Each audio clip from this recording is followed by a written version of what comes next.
Oke, seperti biasa di Ngomel kita punya game. Cuman karena bintang tamunya kali ini adalah pesilat, kita akan main game guntingan. Tapi tidak mungkin karena ada meja. Jadi kita akan main game adu tangan aja. Kita akan main game panco. Wah, sebenarnya agak ketar-ketir sih aku ya. Tapi kita coba. Nanti yang kalah akan kita kasih challenge menjawab pertanyaan dari kartu khusus ini. Tapi di sini panconya biasanya kan karena Kak Raffi ini terkuatnya adalah sisi kanan, tangan kanan ya. Jadi kita akan panco dengan tangan kiri. Dia pesilat, bro. Saya cuman apa ini mas-mas Jawa biasa ya. Oke, kita coba ya Kak Raffi ya, setuju ya? Deal pakai tangan kiri. Tapi nanti tekanannya kita sesuaikan. Tolong jangan berlebihan ya. Tolong banget ini ya. Saya naik motor soalnya, jadi masih harus nyetang. Oke, Raffi, ini cuma untuk gimmick entertain aja ya. Jangan serius ya. Yuk, kita mulai. Dewan juri sudah ada di sana, kameramen sudah bersiap. Nanti yang kalah buat story pengakuan. Enggak. Canda yuk.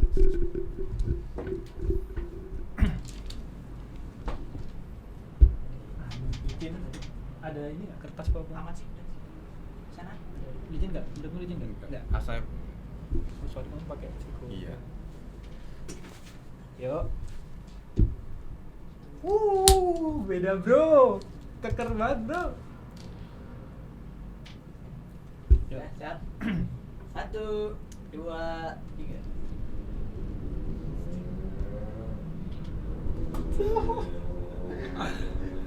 Goyang.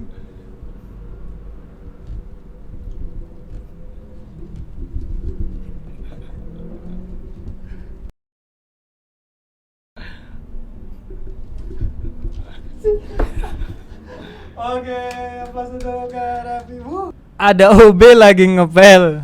Halo sahabat SB, selamat datang di Ngomel, ngobrol milenial bareng saya Gilar Prasetyo. Dan tentunya sudah kita hadirkan bintang tamu untuk sobat Ngomel dimanapun kalian berada. Dari sudut barat dengan berat 70 kg, ini dia Raffi. Halo Kak Raffi, say hello dulu. Halo sobat Ngomel. Ya, ini agak malu-malu nih Kak Raffi ya. Dan tema kali ini adalah hobiku dan nilai-nilai hashtag laku ya. Karena hobinya Kak Raffi ini menarik banget sobat-sobat semuanya. Ini hobinya itu dia memilih jalur ninja ini. Jalur bela diri. Ya benar ya Kak Raffi ya? Ya, Bela dirinya apa nih Kak Raffi? silat ya. Wih, silat. Kalau Kak Raffi jago silat, aku juga jago. Tapi silat lidah, ya iso nih ngeles tok. Ya ini Kak Raffi ini pencak silat ya? Ya. Udah berapa lama? Baru 2 tahun sebenarnya. Baru 2 tahun. Tapi udah menang kejuaraan apa aja nih? Waktu itu pertama kali itu ada Popda juara 2, lalu ada event Open Popnas ya, juara 1. Itu ada Kejurda perguruan Tapak Suci juara 3, dan yang baru aja kemarin ada Popda juara 1 maju presidenan. Semuanya serba baru aja katanya. Baru ikut udah juara 1, juara 2, juara 3, juara 1 lagi. Oke, keren banget. Mungkin Kak Raffi bisa agak maju. Gak usah takut Kak, aku masih sabuk. Sabuk Raffia, aku sabuk Raffia. Kalau di pencak silat itu ada tingkatannya, sabuk-sabuk itu. Ada. Sabuk apa Kak Raffi? Saya polosan, tadi nggak ada. Oh, nggak ada ya. Di tempatnya Kak Raffi tuh. Ada, tapi saya nggak. Oh, nggak ikut yang sabuk-sabuk itu ya, tingkatan sabuk itu. Ada yang putih, hitam, hijau, kuning gitu ya Kalau biasanya. saya biasanya kuning polos. Oh, kalau yang udah tinggi itu apa? Hitam.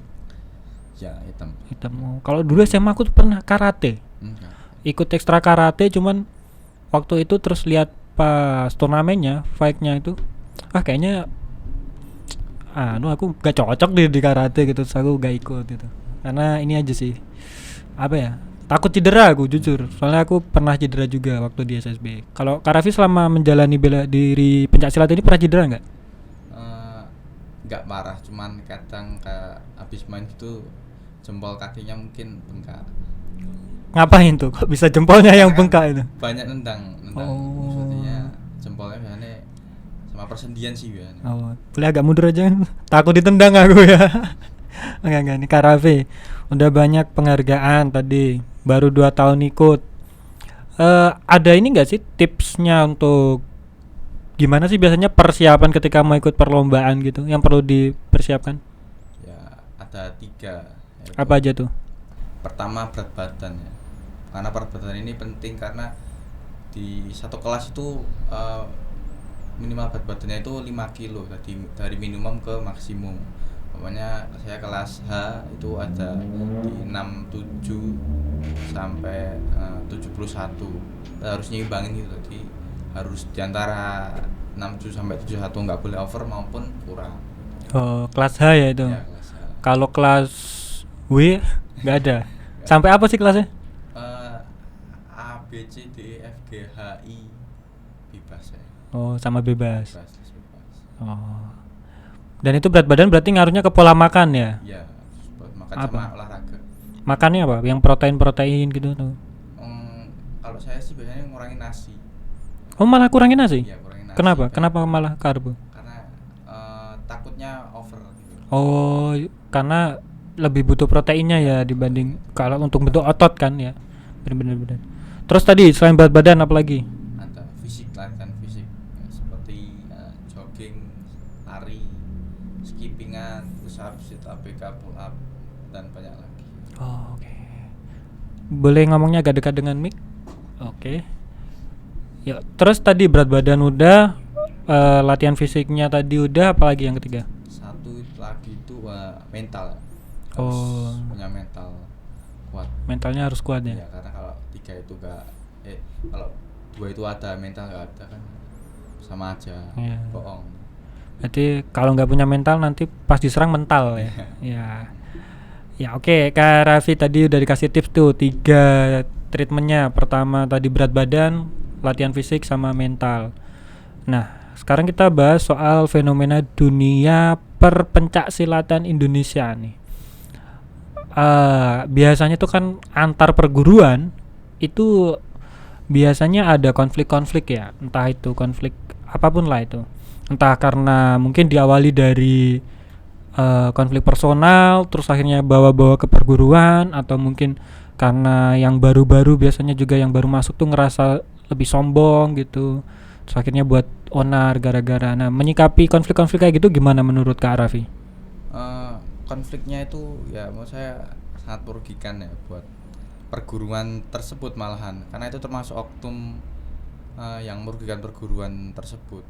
Intinya menurut saya sih nggak penting kayak gitu tuh, apa sih kayak tarung-tarung jalan, penting di ring aja, ada peraturannya, ada medisnya, ada jurinya, ini lebih fair gitu aja lah.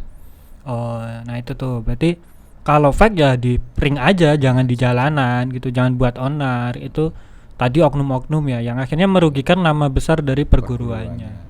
Kalau tarung di ring kan jelas ada juri, ada apa namanya, tim medis, ada aturannya, itu lebih fair ya. Menang kalah pun kan juga perguruannya. Kalau kita di ring kan menang, berarti yang diangkat perguruannya. Kalau kita di jalan mau menang kalah sama aja, perguruannya akan tercoreng juga. Iya bener ya, sama aja ya, mau menang mau kalah ya tetap perguruan. jadi jelek nama perguruannya. Dan biasanya tuh oknum-oknum yang nggak bertanggung jawab tuh. Iya. Nah, tapi biasanya ada juga dipicu dari fenomena di mana kalau ada satu konflik dari personal terus kena ke personal yang lain, terus ibarat istilahnya itu kayak apa ya? Ada satu orang yang ibaratnya kena serangan nih, terus akhirnya semuanya ikut nyerang. Nah, itu gimana tuh? Ya kayak gitu tuh namanya kan juga ibaratnya kan persaudaraan gitu kan.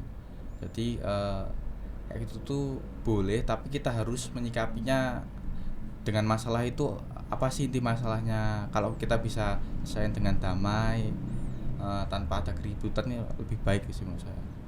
Gitu ya. Jadi di cross check dulu ya, problemnya itu apa sih? Jangan-jangan cuma gara-gara rebutan cewek misalnya, ya kan? Ya, jadi intinya apa? kecuali kalau benar-benar itu merugikan, baru. Cuman kan masih bisa banyak jalur yang bisa ditempuh, jalur kekeluargaan kayak atau hukum atau ranah-ranah yang tanpa perlu kayak konvoy terus ngerusak fasilitas umum, ribut gitu ya, sampai korban nyawa itu kan merugikan sekali ya. Jadi guyup rukunnya, gotong royongnya antar persaudaraan, solidaritasnya memang harus solid. Tapi harus lihat-lihat dulu itu problemnya dipicunya karena apa gitu ya Kak Raffi ya. Tapi kalau Kak Raffi berarti selama ini pencaksilatnya di ring ya, nggak yang kayak tawuran gitu-gitu Enggak, kayak. saya enggak kepikiran ke sana malahan. Kenapa? Cuman, Kalau soal tawuran menurut Kak Raffi tuh biasanya kan anak SMA baru ngerti ilmu bela diri dikit udah langsung tawuran, bikin onar gitu. pertama sih buat ngapain, apa efek dampak buat saya, apakah positif enggak. Kalau positif sih ya udah, ya saya ikut, tapi negatif misalnya.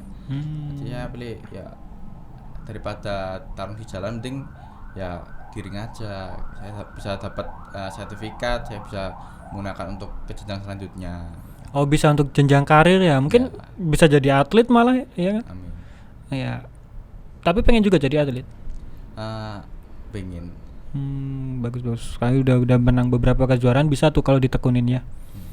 Terus ada lagi fenomena lain soal terutama anak remaja nih, banyak menjadi pelaku ini kalau di daerah sini tuh istilahnya kelitih itu loh. Kayak begal tapi cuman buat gara-gara tok gitu, bukan buat tujuan untuk kriminal, tapi memang cuman buat ribut aja, biasanya geng-geng motor anak-anak muda. Nah, menurut Kak Raffi fenomena kayak gitu gimana tuh? Fenomena ini sih bisa dibilang merugikan lah untuk masyarakat maupun si korban yang itu sendiri.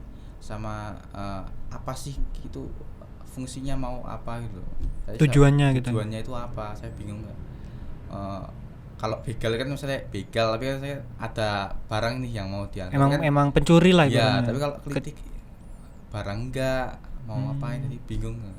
Jadi ibaratnya ngeluarin samurai disabet terus tinggal Iya. pergi. Terus ngapain gitu. ya?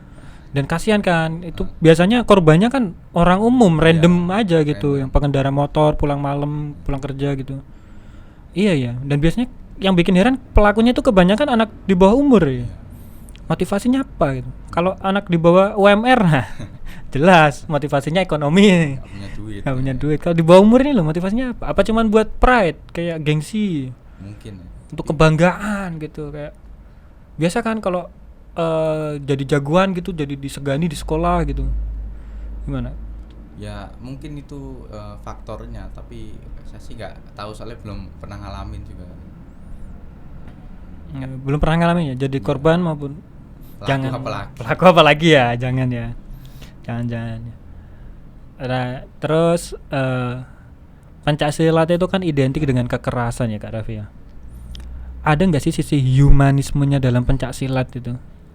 Kayak mungkin nilai-nilai hastalaku ada nggak sih dalam Pencaksilat, kayak pangertennya, gerapiak semana, ewo pekewohnya, guyupnya itu ada nggak? Malah tujuannya pencaksilat itu supaya itu, jadi kita sebagai atlet jadi saling menghargai satu sama lain. Habis itu sebagai atlet ke guru kita harus Hormat, patuh. seperti itu. Artinya tujuannya silat itu seperti itu. Jadi Tujuannya berarti untuk persaudaraan. ya, persaudaraan nomor satu itu. Berarti bukan untuk gaya-gayaan, bukan. untuk sombong-sombongan ilmu, enggak ya. Tapi untuk persaudaraan. Kayak tadi ada tuh ewo pekewohnya ketika dengan guru atau dengan pelatih. Terus kalau pangerten sesama atlet biasanya Ya, gimana? kalau misalnya atletnya dalam keadaan nggak fit, kita harus ya bisa jangan terlalu serius-serius juga gitu kan. Makanya main sudah jatuh nih, tapi itu kayaknya nggak mampu lagi, masih jotosin lah, jangan. Oh, biasanya kan ngasih kode ya, Ya, tepukan kasih atau tepuk. gimana gitu. Misalnya. Itu jangan terus wah lagi langsung Pukulin. disikat, jangan, maksudnya jangan. Tapi kasih kesempatan dia untuk recovery gitu ya. Karena resikonya bisa nyawa juga ya. Gitu. Apalagi kalau misalnya yang dipukul rahang gitu kan, biasanya udah nggak kehilangan kesadaran kan, terus masih di ini kan kasihan juga. Berarti di situ ya sisi-sisi pengertiannya. Nah, kalau di sekolah nih, ini Kak Raffi ini kan dari SMA 1 Kartasura nih. Menyikapi ini Kak, Pencaksilat itu identik dengan kekerasan. Di sekolah itu juga banyak tuh kan pelaku-pelaku kekerasan. Bahkan belum lama ini aku dengar berita ada yang meninggal karena dia sering ngebully dan ngemalak temennya. Terus si temen itu nggak terima, dari rumah bawa pisau terus pas mau masuk ke ruangan sekolah di apa ditusuk meninggal akhirnya. Itu pelaku oknum yang sering malak orang si pelaku tadi. Apa korbannya itu adalah yang suka malak si pelaku. Nah, si pelakunya itu kayak mungkin nyimpen dendam. Akhirnya kan muncul kekerasan-kekerasan kayak gitu. Atau mungkin kayak ospek gitu, biasanya ada kekerasan-kekerasan. Kamu tuh kalau di sekolah apa juga kan tadi kamu udah menang banyak perlombaan pencaksilat, terus apa di sekolah juga gayamu petentang-petenteng kan? Enggak juga ya? Enggak. Kan malah rata-rata atlet kalau sudah menang itu malah membaur sama yang siswa-siswi yang lain. Tadinya ya saya menang tapi ya udah biasa aja Ya. Biasa Karena ya itu di pertandingan aja, di Iya. luar ya nggak usah sok jagoan Iya. gitu kan. Jadi soal kekerasan di sekolah tadi berarti kamu nggak setuju ya dengan Enggak, kasus sama sekali enggak. pembulian? Apa sih istilahnya kalau kekerasan yang selain pembulian, persekusi? Nah, kayak persekusi gitu-gitu gimana menurutmu? Ya sama aja sih kayak gitu kan, ya merugikan juga, kasihan korbannya. Mereka korbannya menjadi villain bahasa sekarangnya kan, jadi malah dendam sama pelaku kan, bahaya juga gitu. Apalagi seringnya juga persekusi itu keroyokan Iya. gitu kan. Jadi ya kayak kamu aja ya, kalau selesaikan di ring aja Iya. yang lebih fair, semua ada aturan yang jelas Iya. gitu ya. Bener. Nah, terus kamu sebagai anak pencaksilat kan biasanya pencaksilat itu udah perguruan-perguruan itu udah punya stereotip lah di orang umum terutama kan. Yang tadi akibat oknum-oknum pelaku-pelaku yang tidak bertanggung jawab tadi, orang umum memandang perguruan pencaksilat itu kayak apa sih ikut-ikut kayak gitu, cuman bikin onar, anarkis, konvoi-konvoi dan lain sebagainya. Kamu mungkin ada ini enggak pesan untuk orang-orang yang memandang perguruan-perguruan pencaksilat kayak gitu? Ya sebenarnya pencaksilat ini kayak ya saya bilang tadi kan oknum, gara-gara oknum jadi kayak pandangan masyarakat terhadap kita jadi kayak silat itu kekerasan gitu kan. Itu sebenarnya ya nggak benar sama sekali, karena kita sebagai pemain silat lah, atlet silat itu kita ada nilai respectnya dengan musuh. Misalnya kita landing, kita jabat tangan, kita peluk, habis itu sama pelatih pun kita juga harus respect, walaupun kita sudah menjadi juara sehebat apapun, kalau sama pelatih tetap harus kita ajeni bahasa Jawanya gitu. Jadi ada nilai-nilai respect sebenarnya ya, Banyak nilai-nilai humanis yang diajarkan di pencaksilat. Banyak. Jadi stereotip tentang perguruan pencaksilat cuman bikin onar enggak ya itu Enggak, sebenarnya. hanya Itu hanya oknum. oknum ya, oknum yang tadi cuman petentang-petenteng atau ngerasa, biasanya istilahnya itu loh, baru masuk perguruan terus ngerasa punya backingan, Iya. terus berani buat onar, padahal nggak gitu juga konsepnya. Enggak. Biasanya malah yang senior itu malah yang kalem-kalem Iya, gitu kalem ya. malah. Nggak ditunjukkan gitu kalau ini, padahal sekali tebas ya wis ngeri itu ya. Yeah. Tapi ya mereka tetap biasa aja gitu. Nah, terus kamu nih kalau di perguruan pencaksilat atau sebagai atlet pencaksilat ini apa spesialismu? Spesialis Kalau untuk ini. teman-teman yang tahu mungkin saya ini lebih ke teknik pukul sabit. Gimana tuh pukul sabit? Ini kayak pukul dulu, kita yang kaki satunya angkat untuk mengalihkan perhatian, kita pukul, habis itu baru tendang sabit. Kalau enggak tendang depan juga bisa. Sebenarnya pengen tak kasih contoh, aku boleh lah jadi sparring partnernya, cuman karena kayaknya situasi keadaan tidak memungkinkan, Yeah. jadi cukup dijelaskan aja ya. Iya. Ya aku sebenarnya takut sih kalau dia benar-benar uji coba. Kalau aku cuma spesialis kuda-kuda, Takut ya. itu pun kuda lumping. Yuk lanjut. Apa lagi selain tadi tendangan sabit? Sabit, habis itu ada guntingan. Oh, yang loncat Yang pakai loncat dua kaki itu ya? Iya, ada dua sih biasanya, yang dasarnya tuh ada guntingan depan dan belakang gitu. Guntingan belakang gimana tuh? Ya kayak kakinya dibalik, biasanya kan gunting gini. Heeh. Nah, ini dari belakang gini. Jadi kayak Oh, muter gitu ya? Muter gitu. Oh. Itu sih lebih efektif sebenarnya itu. Yang belakang itu lebih kalau peraturan sekarang peraturan baru jadinya lebih efektif untuk sekarang. Oh, lebih enak pakai belakang. Enak. Guntingan belakang. Daripada depan kan resiko juga. Karena apa tuh resikonya? Juga kayak saya kemarin main pub juga ada yang kena tangan patah. Enggak cuma satu orang tapi bahkan banyak, bisa 5 mungkin ya. Oh, berarti salah tumpuan jatuh ya? Ya, ada yang tumpuan jatuh, ada yang karena lawannya mungkin kayak Oh. terlalu bersemangat. Oh. Ada yang sampai sininya bengkok, Tulangnya? tulangnya di sini. Tulang apa itu? Tulang iga, tulang ekor. Apa sih tulang apa sih sini? Ya deket Oh, iya. leher lah gitu. Iya, pokoknya tulangnya bengkok atau Ya, patah. bengkok ya. Yang patah ada? Yang patah tangan biasanya, Oh, tangan terus salah kaki. diganti nggak? Kalau tulang patah diganti nggak? Pakai tulang rusuk gitu misal? Biasa disambung sih. Ya, disambung. Dioperasi ya. Oh, dioperasi. Oh, disambung pakai apa? Pakai tali persaudaraan. Wis. Bener. Setuju. Disambung pakai tali persaudaraan. Itu sambungannya bisa awet lama ya itu ya. Ya, terus apalagi resiko-resiko dalam pencak silat itu? Ya mungkin patah tulang itu resiko yang paling diantisipasi sama pemain atlet. Nah, menurutmu lebih beresiko mana? Patah tulang sama patah hati? Lebih resiko patah gigi sih. Nah, Patah gigi kan nggak ada opsi loh itu tadi patah tulang atau patah hati, patah gigi. Patah gigi emang sakit ya? Kata teman saya sakit gigi itu lebih sakit daripada sakit hati. Aku masalahnya ngalamin dua-duanya. Sakit gigi ya, sakit hati ya gitu. Semuanya serba tidak enak. Ya. Kamu pernah ngalamin cedera yang apa yang paling parah? Nggak ada. Enggak, Belum? cuman paling ankle itu. Oh, ankle ya. Ankle biasa. Ankle. Itu kayak lutut biasanya. Duel antar katakan kayak lutut sama lutut ketemu habis itu sakitnya Ngilu itu. ngilu banget. Padahal itu ada tempurungnya ya. Iya, itu sakitnya. Kalau sakit pecah banget. gimana tuh ya? Diganti tempurung kerapa bisa nggak tuh? Nggak tahu kayak Ronaldo paling ACL itu. Otot. Bahaya ya. Iya. Yang persendian-persendian ya. Persendian. Ada nggak goalsmu untuk aku kayaknya pengen cedera ini deh gitu? Nggak mungkin ya. Nggak ada ya. Nggak ya. Jangan sampai ya. Jangan sampai. Jangan sampai. Oke, semoga Kak Raffi sehat selalu dalam menjalani dunia peratletan Indonesia. Kalau dukungan dari keluarga, sekolah atau perguruan gimana ke Kak Raffi? Sangat sangat mendukung sekali ya. Sangat Dari mendukung sekolah, orang tua bahkan dari pelatih juga. Karena Anda berprestasi. Iya. Coba kalau Anda tidak berprestasi, mungkin orang tua kowe iki ngopo to lele. Wah. Tapi karena Anda berprestasi. Nah, Iya. tapi ya tetap jalani ya meskipun berprestasi nggak berprestasi selama itu menurut Kak Raffi positif, Lakuin aja. itulah jalan ninjaku gitu ya.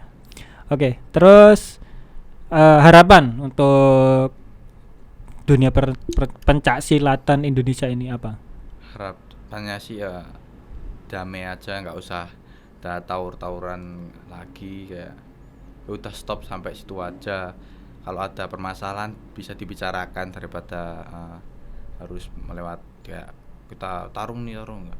Nah itu tuh ada contoh tuh kayak Jeffrey Nicole tuh Iya. pernah ada crash sama Iya. hatersnya terus Iya. diajak main di ring tuh tarung.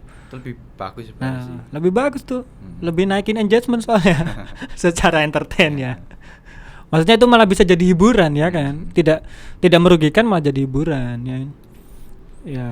Oke, seperti biasa di Ngomel kita punya game, cuman karena bintang tamunya kali ini adalah pesilat, kita akan main game guntingan, tapi tidak mungkin karena ada meja. Jadi kita akan main game adu tangan aja. Kita akan main game panco. Wah, sebenarnya agak ketar-ketir sih aku ya, tapi kita coba. Nanti yang kalah akan kita kasih challenge menjawab pertanyaan dari kartu khusus ini. Tapi di sini panconya biasanya kan karena Kak Raffi ini terkuatnya adalah sisi kanan, tangan kanan ya. Jadi kita akan panco dengan tangan kiri. Dia pesilat bro, saya cuman apa ini mas-mas Jawa biasa ya. Oke kita coba ya Kak Raffi ya, setuju ya deal pakai tangan kiri. Tapi nanti tekanannya kita sesuaikan, tolong jangan berlebihan ya. Tolong banget ini ya. Saya naik motor soalnya, jadi masih harus nyetang. Oke Kak Raffi, ini cuma untuk gimmick entertain aja ya. Jangan serius ya. Yuk kita mulai. Dewan juri sudah ada di sana, kameramen sudah bersiap. Nanti yang kalah buat story pengakuan. Enggak. Canda yuk.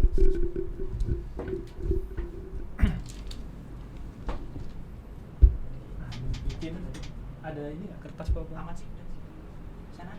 Licin enggak? Menurutmu licin enggak? Enggak. Asal Soalnya kamu pakai cukup. iya. Yuk. Beda bro. Keker banget bro. Ya, siap. 1, 2, 3.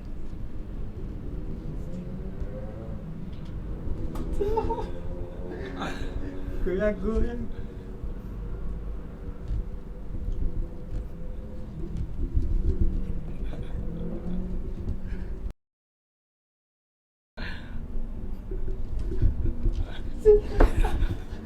Oke, apa sudah Kak Raffi? Ngeri bro, dipermainkan. Dipermainkan saya. Oke, kasih plus dong untuk Kak Raffi, luar biasa sekali. Nih sekarang berarti karena saya kalah, saya akan mengakui. Silakan Kak Raffi ambil kartu, dibacakan, saya akan jawab. Main bro. Nih, kasus. Arum tidak sengaja merusak buku milik Ani sehingga membuat Ani kesal. Arum sudah berusaha untuk memperbaiki bukunya tersebut dan meminta maaf kepada Ani, namun Ani tetap tidak memaafkannya. Arum merusak buku, terus membuat Ani kesal. Ani meminta maaf, tapi tidak mau memaafkan. Merusak buku itu apa ya? Mungkin pengertian kali ya. Dia nggak pengertian tuh. Tapi dia udah meminta maaf. Berarti dia udah bagian dari apa sih ya? Lembah manah kali ya. Dia ada kebesaran hati untuk meminta maaf. Sayangnya si Ani tidak memaafkan. Berarti dia tidak tepos liro kali ya, karena ada teman yang minta maaf. Sementara kalau di bela diri itu kan tidak ada ya kayak gitu ya, adanya respect ya. Respect yang terjadi di pertarungan di luar pertarungan tetap berteman. Kamu nanti lewat mana mas? Enggak mungkin, saya enggak, udah selesai di sini aja. Oke, makasih banget nih buat Kak Raffi, dan mungkin pesan-pesan untuk teman-teman sahabat Simfoni yang pengen juga menekuni dunia bela diri. Saran saya sih tetap semangat, jangan pantang menyerah, karena waktu itu bukan segalanya. Kita bisa mengasah itu dalam tempo sesingkat-singkatnya, tergantung kita cara menyikapinya. Dan jangan sampai ada permusuhan di antara kita, karena silat ini tujuannya adalah persaudaraan. Oke, itu tadi, silat ini tujuannya adalah untuk persaudaraan, bukan untuk cari musuh. Karena filosofi silat ini tadi juga dari Kak Raffi nih aku dapat nih. Filosofi silat itu gimana tadi Kak? Bukan untuk menyerang tapi yang tadi lo bela diri. Bukan untuk menyerang tapi untuk ngedefense diri. Defense. Karena kan dari kata bela diri, membela diri. Oke tuh. Jadi membela diri kalau ada ancaman. Yeah. Bukannya menyerang sembarangan, yang akhirnya merugikan pihak lain. Jadi itu, tetap waspada dimanapun kalian berada, tetap jaga diri, jaga hati. Sampai jumpa di lain kali. Oke, saya Gilar. Saya Raffi. Terima kasih.